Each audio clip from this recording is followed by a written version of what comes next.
Hello, and welcome to one more chapter with me, Kay and Alleena. Today we're going to talk about something that's a little different, not quite about books themselves, but about our independent bookstore, the Riversend Bookstore. You want to know why? This coming weekend, May 2nd, is Independent Bookstore Day, and the Riversend's going to have a party. I'm just going to leave it at that. You can go to theriversendbookstore.com, which shows up right here, if you want to check out what's going on this weekend, but this video specifically is going to be about all the things that Riversend has done for us as a community.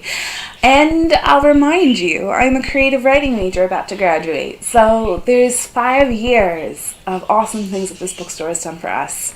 I want to start first by talking about the Great Lake Review, and that's our student literary journal. It's run by students, it's written by students, and it's amazing. And I've been published in it, and I've worked for it, and I've managed it over my 5 years, and it's fantastic. Every year, every semester actually, Bill and the Riversend Bookstore hosts a release party.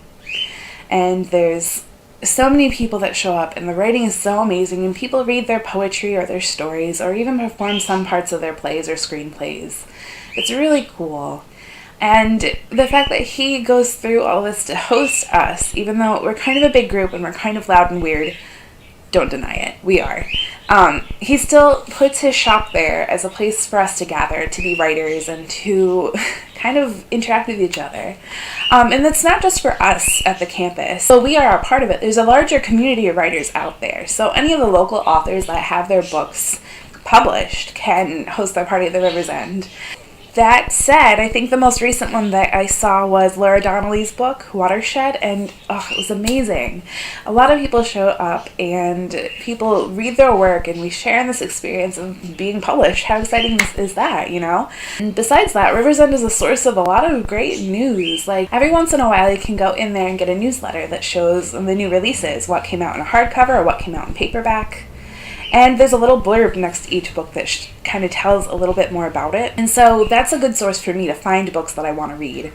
Not only that, I do hang out there quite a bit. So I browse the shelves and I try and bring stuff home that I know that I can review on this show.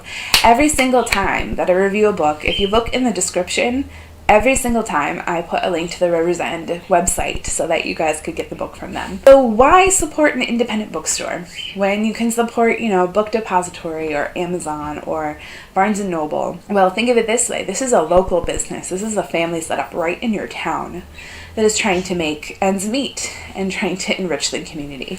So if you think about it, like Riversend, especially for us, like taking in the college student writers and the local writers and just being there for all these years, just trying to, build a writing community, writing and reading community, like why wouldn't you support it? Of course, like publishers set really high prices for books these days. And you know what?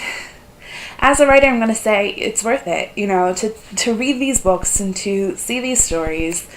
It's, it takes a long time to get that out there. So, of course, it's worth it. And it's worth it to me to support these people that sell these books. Because, people don't like to read that much. And if they do, they go through Kindle or they just read stuff on the Facebook. And it's just, writing and reading and creative things aren't being valued as much anymore. So it's just important, at least to me, that these things, you pay the full price for them. Of course, like, everyone's going to get a book on Amazon. You get given an Amazon gift card or whatever, it's fine. But if you think about it, if you have something so cool as a independent bookstore in your town, why not support them? I mean, you get to pick up the book and see how it looks and see the first few pages and kind of like see whether this is a book you're going to read or not firsthand, not just from like this tiny blurb on a website, but because you got to actually go to the store and start reading the first chapter and you got to talk to your booksellers to see what they recommend. I think that's an excellent thing. So what I'm saying is, whether you go to Riversend or not, whether you're watching this from Oswego or from across the world, find your independent bookstore. Find your local authors. Build a community of readers and writers in independent bookstores. We're all chained together. Riversend Bookstore, especially this weekend, is holding like this mini party thing, and I have to work, but I'm going to go as soon as I'm out of work, whether I'm in my uniform or not. I don't care, I'm going. And just kind of acknowledge that these booksellers and this whole community is fantastic. It's just something that, it should be supported. So go ahead and do it. Go ahead and go, and make sure you go as often as you possibly can. I mean, especially if you are one of those people like myself who collect books and every surface in my room is a bookshelf. Really, it's worth it to pay a visit, to see what stuff's coming out, and to see what kind of local authors are going to come read and things like that, and see how your bookstore is bolstering your community, because, you know, it's pretty cool. So, hit the subscribe button if you'd like to hear more of my ramblings, and I'll be back soon with another video. Thank you!